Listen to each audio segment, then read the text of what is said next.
guys fill in on both sides. There we go.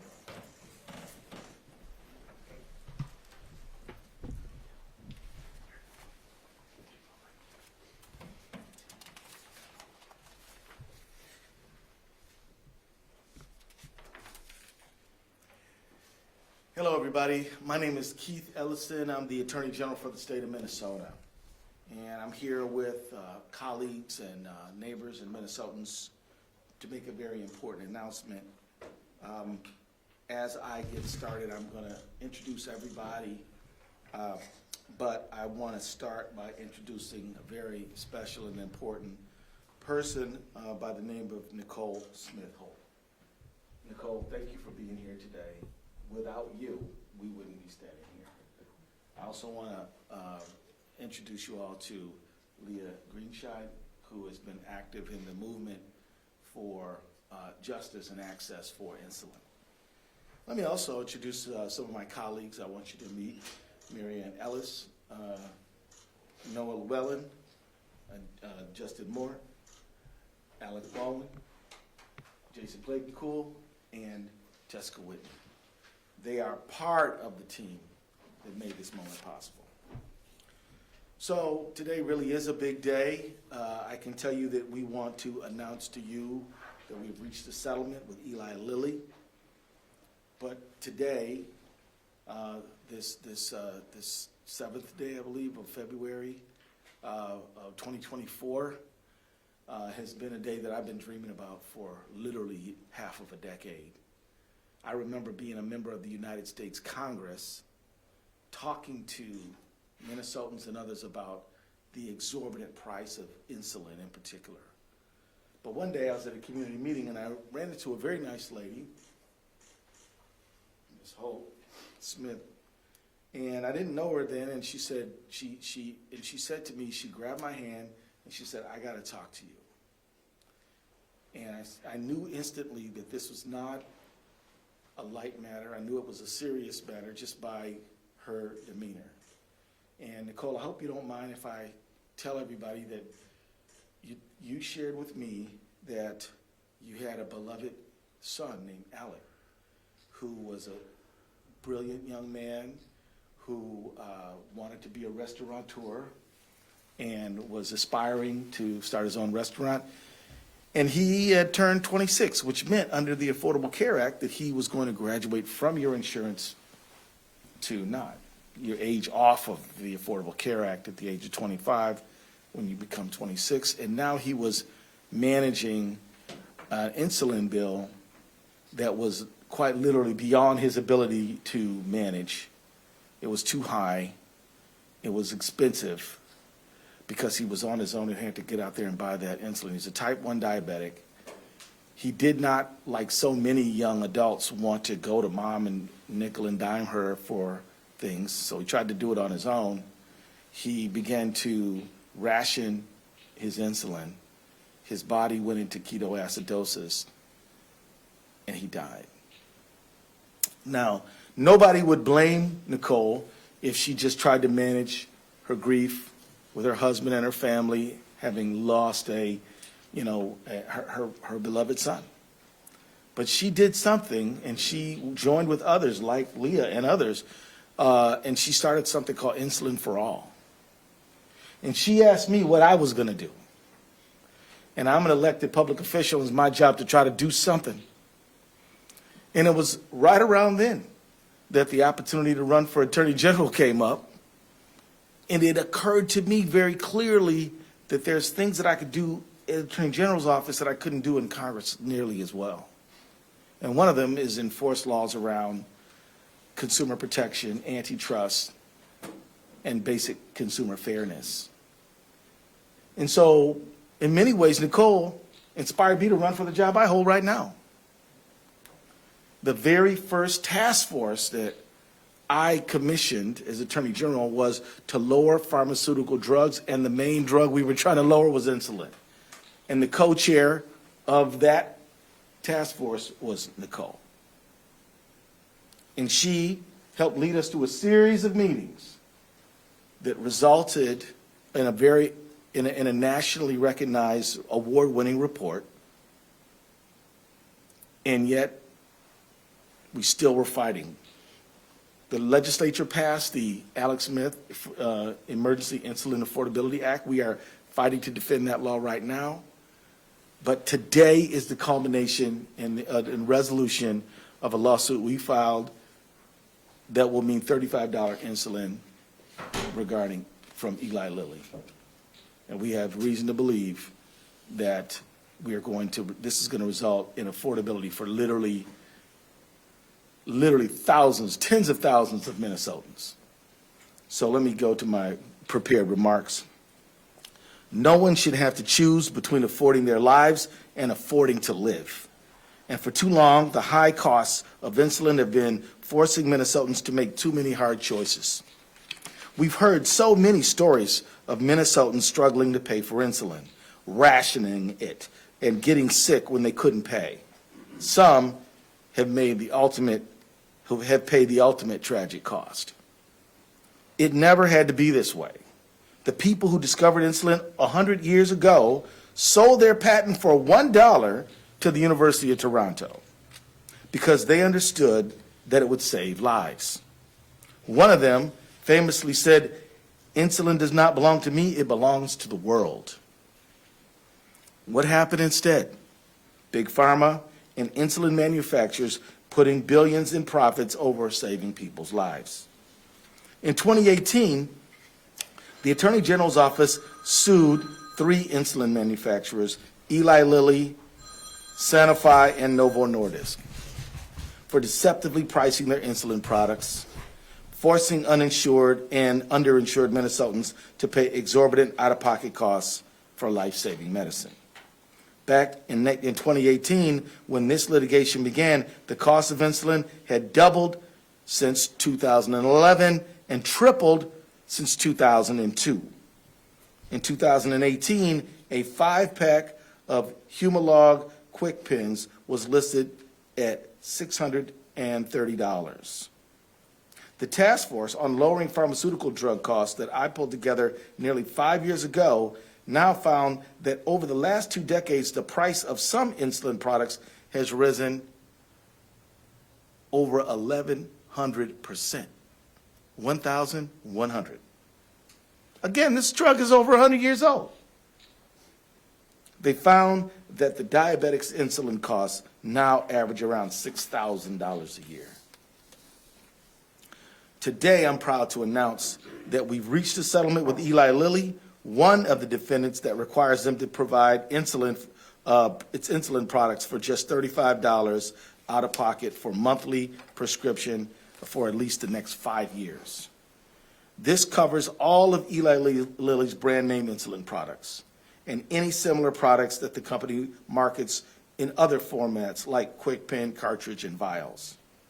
And if you've got insurance, you can still choose to not use that insurance and get that same price, $35 a month. On top of that, Eli Lilly has committed to donate free insulin to 15 clinics across the state of Minnesota that serve the neediest people in our state.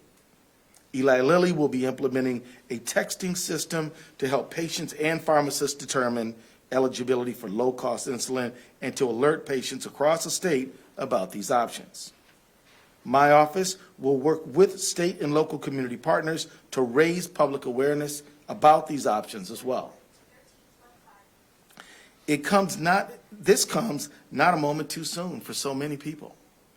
Every Minnesotan deserves affordable access to the medicines that they need to survive. We cannot lose one more person to the unconscionably high cost of life-saving drugs. This victory for families across our state comes after many years of hard work. Big Pharma fought us every step of the way.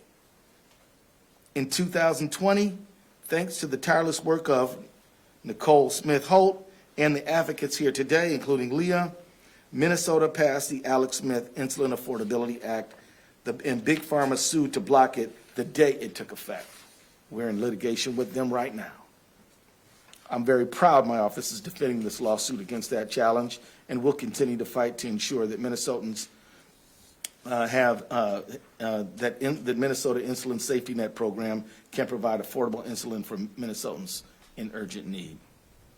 Still, we knew we had to make lower costs more readily available to every Minnesotan.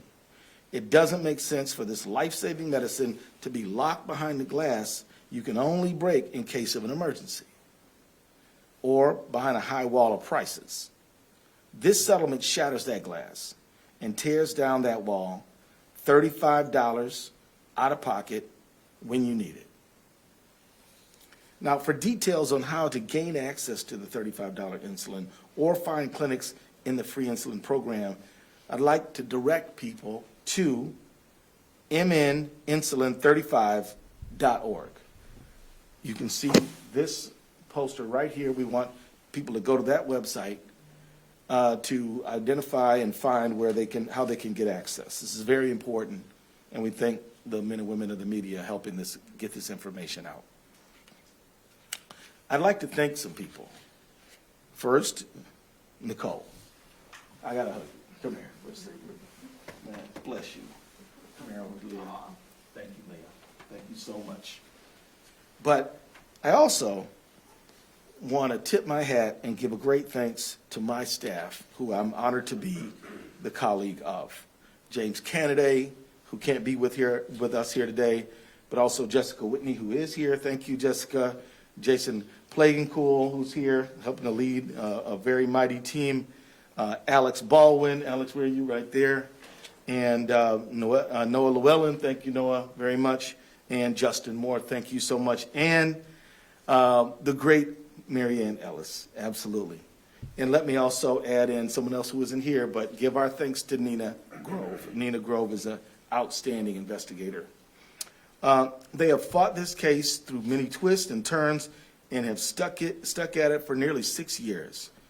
These are extremely skilled litigators who could work at any top law firm or corporation in America, but they choose to serve the public interest, and you have my undying respect for that. As public servants, they choose to help people to afford their lives and live with dignity, safety, and respect. Because of their outstanding work, now fewer people will be forced to choose between affording their lives and affording to live. I say thank you. A few more thank yous, though. Thanks to Shua Lee, Judy Siegel, Kathy Wood, Eric Kolbeck from our office, and former colleagues Justin Erickson, Ben Velson, Tammy Glasser, Deb Poole, and Deanna Donnelly for everything they did to get us to this moment. I also want to thank Governor Walz, the Minnesota Department of Health, the Department of Corrections, the Department of Human Services, the Department of Commerce, and the Department of Management and Budget, the Department of Administration, and the Board of Pharmacy for their work to support this litigation. I'd also like to thank the former Attorney General, Lori Swanson, for all the work that she did to get this ball rolling. And I also would like to thank Dr. Stephen Schondelmeyer of the University of Minnesota College of Pharmacy for once again generously sharing his expertise and insight. If you don't know, Dr. Schondelmeyer is a Minnesota treasure.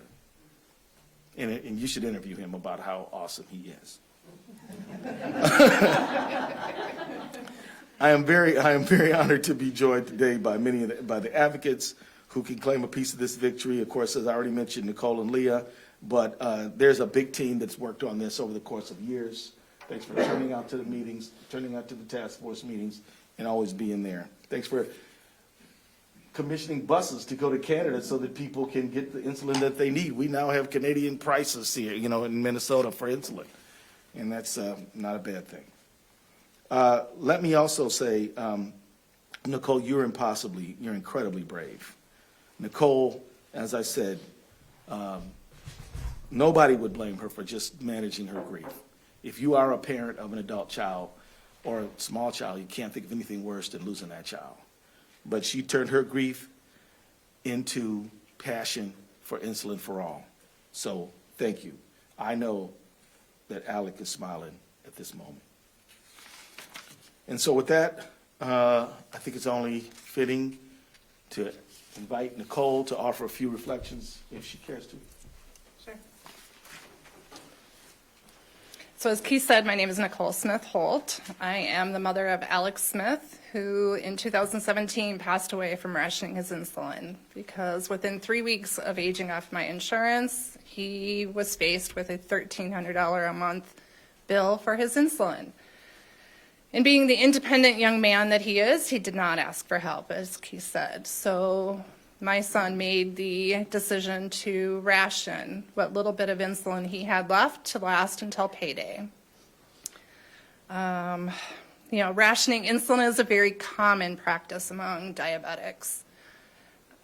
During COVID, I was hearing at least half of all diabetics were rationing at some point because everything in their life was costing more and they weren't working as much, so they weren't making as much.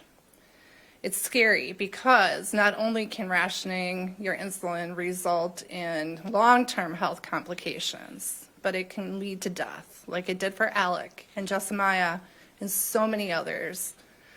Passing this, this settlement is amazing. It's one more safety net in place for people in Minnesota. During our advocacy, during our hard work, we got the insurance companies to do copay caps on their insulin. We passed the Alex Smith Insulin Affordability Act, and now we have this settlement from Eli Lilly. So there's multiple ways for people in Minnesota to get access to affordable insulin. And it's going to save so many lives. And I'm extremely grateful for the Attorney General's office because when I approached Keith, he could have just dismissed me as a irrational, upset, crazy mom. But no, he sat down and he talked to me, and we worked out a plan of how we were going to attack this problem, this insulin pricing crisis. And I am going to be eternally grateful to him for taking the time and utilizing, his position as Attorney General and his staff to not only defend Alec's law, but to fight against the 3 insulin manufacturers for their price gouging. It's been 20 years that they have been taking advantage of, type 1 diabetics, type 2 diabetics who utilize insulin, taking advantage of the fact that they have to have this product in order to live. So, them being a business and wanting profit, why not charge as much as they can? Because we have people's lives in our hands. So I thank you, Keith, for all that you've done. I thank all the advocates who stood by my side for the past 6 years, trying to make a change here in Minnesota. And I think, we should all be really proud of ourselves for the work that we've done, for the goals that we've met, and the achievements that we've won. So thank you. Thank you. Thank you again. Now, I'd like to ask Jason, could you just explain to the press that particular bar graph? Would you mind? Sure. Yeah. Sure, happy to. Thank you. So this chart, can you step up to the mic, please? Sorry. Okay, so we're gonna do this. Did he help you? Yeah. Cool. Good job. This is just a representative example of the price of just one of Eli Lilly's products prior to our lawsuit and our settlement, and then the relief we're getting with the settlement today. So you can see, as Keith was describing, the price has increased exponentially over time. And now with this settlement moving forward, it's going to be the out-of-pocket cost is going to be capped at $35 a month for consumers for what they need to pay for their monthly prescription of any Eli insulin product coming through any delivery method. So it's a great outcome for Minnesotans, and hopefully it's going to make insulin a lot more affordable and accessible to tens of thousands of people, as Keith was saying. Yeah. What about people that don't have insurance? I'm sorry? What about the people that don't have insurance? No, you're up. They can take advantage of this. Whether you have insurance or don't have insurance, you have to just follow, and there's instructions on the website.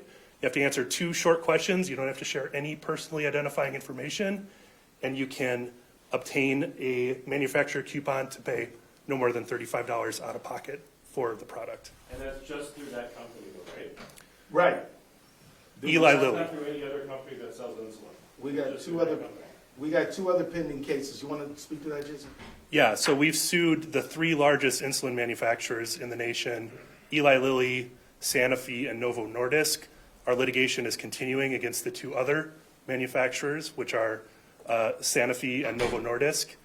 And we'll see what the future holds and whether we're able to achieve a similar outcome and settlement with them in the future. Jason, could you stay there? And I mean, why would a T1 or a T2 purchase from those 2 other companies in the state of Minnesota if they could purchase what they need from Lilly? Meaning, if I'm those 2 other companies, I'm kind of out of business in this country, you know? Well, that's kind of an issue between a doctor and patient and what product best works for that patient. And so there's lots of intricacies there and reasons why a patient may need to use another manufacturer's product. But Nicole, you started to nod a little bit. Can I get you to answer that question? Yeah, there are actually type 1 diabetics who cannot use Eli Lilly products. Like their formulas are slightly different between, say, Humalog and Novolog. And so their body may benefit better from one product or the other. So between them and their doctor, they have figured out what works best. And there are some that go back and forth because of what is on formulary with their insurance. So they may be able to say to their doctor now, hey, I can get Humalog for $35. I would like that prescription instead. So that's what you should do if you're somebody who is on one of the other medicines and you want to figure out if you can be eligible. Yeah, they should talk with their doctor and see if they're able to switch. Yeah. Briefly, is there a reason that the chart stops in 2017 and has a gap to 2024? I think it's because the numbers stayed about even at that point. Is that? That's accurate, yep. What happens after the 5 years? Well, those 5 years are going to give us an opportunity to to let Congress act. We're going to keep on fighting, but look, every settlement is a negotiation, and that's where we arrived. But one thing will never stop: our commitment to making sure insulin is affordable. But it's not uncommon for things to have a time horizon, but that doesn't mean they end at that point. So it was part of the negotiation. Leah does have something she wants to share. Do y'all mind? Leah, come on up. Hi. I didn't plan to speak, but here I am. So I'm Leah Greenside. I'm the mother of a child with type 1 diabetes. My daughter was diagnosed with type 1 diabetes in 2013 when she was 7. 10 years ago, she's now 17 and looking at moving on. So we are some of the people who did have spent as much as $700 a month on insulin for her when we were underinsured on a high deductible plan. And so until we reached our $7,000 deductible as a family, we would pay those full prices. Things have changed because of all the work that, Nicole's story, telling over and over and over again, and all the work of advocates. We've seen our costs come down, but something like this assures me that I don't have to worry each year whether my insurance company is going to change.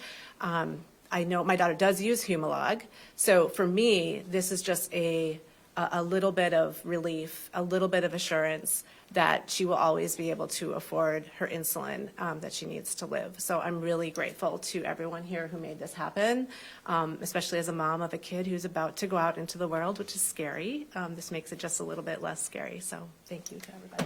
You bet. Thank you, Leah. And let me just say about somebody mentioned that there's other defendants out there. I can't tell you what's going to happen because I can't tell the future. But I do know my team. I do know us. And we are rock solid committed to negotiating and working as hard as we can to have affordable insulin for all Minnesotans from every company. So again, I'm not predicting the future, but I know what we're going to do, and that is keep fighting. Can you speak to the litigation that Pharma filed after the Alex Smith law took effect? Yeah. Right after it passed? Yeah, Where it's is that right now? yeah, it's had somewhat of a circuitous history. We passed the bill. They sued to invalidate it as soon as they could. We fought to defend it. Then I think we won at the district court level. Then we went to the appellate circuit court. Then it went back down, and now they're suing and it's back up. So we're going. It's back and forth. Maybe some of my colleagues know the history better than I do. Federal court? Because Yes. Doty dismissed it from federal court and said you need to go to state I don't. I know that it's in discovery right now. It's not that. Yeah, so let me just tell you, this team is not the team dealing with that case. Our team that deals with that is another part of our team, and we will brief you fully on that. But we're in the fight on that too, yeah. Just to confirm, the $35 price cap guarantee is also for Minnesotans only under the settlement? Well, Or we- could be patients in other states could also get Well- that price? Well, New York has done a settlement with Eli Lilly as well, and it's, the terms are similar. Okay. But I only represent the state of Minnesota. This lawsuit. Yeah. But can I ask, Yeah. the drug companies last March capped prices at $35, or they made that agreement in their press statements. What have we accomplished here today beyond what they were already willing to do a year ago? Well, look, we have them saying they're going to do something, and them being bound by a legally enforceable lawsuit is a big difference. So a company saying, "Oh, we'll do this," they can change their mind, but now they can't. Not in Minnesota. We can enforce the agreement. And we've heard from patients who have had extreme difficulty actually getting them to honor that $35 cost. And then your other question about after the 5 years, we are still actively working at the federal level to cap the cost of insulin. I know at the federal level, they've been, going back and forth with copay caps, in place, but we want to actually cap the cost at $35 or less at the federal level. Do we know how many patients in Minnesota have using Humulon? How many people at this time are still? This is a good question. We were talking about it before we started. We know about 8%. We know about 8% of Minnesotans need these kind of products. So we have about 5.7 million Minnesotans. So I think it's hard to figure out who actually uses the Eli Lilly versus Novo and Sanofi because, like I said, they're interchangeable, and depending upon what year it is, and if your insurance company has Novolog on their formulary this year, but last year it was Humalog, so it's constantly changing. So easily could be 500,000 people. Are there any safeguards that will keep the amount of product that comes into the state at the same place, or keep them from taking it out of the state? You're saying that are you? Say they don't want to, they know they're not going to make as much money on this product here. Are there safeguards that will keep getting this insulin to the Minnesotans? Oh, that's not anything that has been threatened so far or that we're worried about. But there's a number of producers, and we have an antitrust team that would be quite interested in some company trying to exploit its dominant position in the market to the disadvantage of Minnesotans. I know you mentioned. I just wanted to say, there's been a lot of news about generic insulin that the manufacturers have offered at lower costs. I will say anecdotally that I cannot get generic insulin from at least the 2 different pharmacies, and they've said to me that basically they can't get it, and these are large pharmacies. So there's something for you to look into, but I'm a little concerned that there may be a flood of people who come to Humalog, and we'll see, if that's the case, and that's going to really demonstrate that there is a need for making sure that everyone can get what they want. But there's been some disruptions in the market, so hopefully, there's affordability and there's access, so 2 different issues. Attorney General, you had mentioned you can predict what the result of litigation with other companies is going to be. Do you have a timeline possibly for when we might have an answer on that? Where in the process we are? It's just impossible to say exactly when they're going to meet the terms that we will accept, right? I'm prepared to try this case if we have to, and they need to know that. But we're talking, and I believe they've settled in New York already. So in New York, they've already settled. So we have every reason to believe it'll be within a reasonably short period of time, but I can't really guarantee that because negotiations, they go back and forth. May I ask, is there anything in this, they've cynical, but it looks like the drug companies raised the price, grabbed the cash, and now the price is back down where it was. Is there anything to penalize that behavior and/or to prevent it from doing it with albuterol or any other drug, any other class in the future? Well, this is not a cynical question. This is a very realistic question, right? And it's why we established our pharmaceutical drug task force. It's why we passed legislation to put in place a board that will review exorbitant increases in drug prices. And it's why we're tirelessly working on these things all the time. What you laid out is the pattern. And, you know, I've said to myself, these folks aren't subject to shame or embarrassment. As long as they're raking their money in, they don't care. So we have to be stout and resolute. What's to stop them is that we're going to, if we see some unfair, deceptive pricing, we're going to step up and do something about it. Yeah, thank you. Well, folks, if you don't have any more, and do my colleagues have anything they want to say? Okay, well, Names and spellings of the Oh. folks. So Jessica Whitney, obvious spelling. Plaguing cool, that's anything, but how do you spell that, man? Yep, that's PLEGGENKUHLE. Jason. Got it. Jason. Leah is Lija, and then Greenside is GREENSEID. Nicole Smith is pretty Nicole straightforward. Smith-Holt, S-M-I-T-H. I always screw that up. Holt, H-O-L-T. I don't know why I do that. Alec Baldwin, Alec with a C, right? X, Alex with an X. Justin Moore, there's no E on the end of Moore, it's just M-O-O-R, it's the tricky one. Noah Llewellyn. Llewellyn is Lewellen. And Mary Ann Ellis. Okay, yep. Can you tell us what is the status of this litigation, 2018 litigation? You- Where is You mean on the Alex Smith insulin? No, on the one you just settled with Ruth Lilly. Is that a federal suit? Is it, and where is it in process? Well, the judge, Then you want go to, to trial if you need to, so obviously it hasn't gone to trial yet. no, we got a settlement. We're, This case, but where's the rest? the other ones, okay. Jason, you want to fill them in on that one? Yep, we're in Come federal on court. over here, sir. We're in federal court in the District of New Jersey, and we're heading into expert discovery. So we're still in the discovery process. It's multi-state? No, just Minnesota. That's one. In late 2020, there was an executive order that was done that was going to lower the insulin costs across the board. Why From the did that get president? frozen? From the president? Yeah. You know, you know what, I don't know what the status of that is in the news. But why did it get frozen in 2021? I don't know. I gotta be honest with you, I just don't, do y'all know the answer to that? There was an executive order in October. Yeah. That was going to lower all the insulins across the board. You know I what? think when Biden took office, that he had the ability to freeze it. Why And did he freeze it?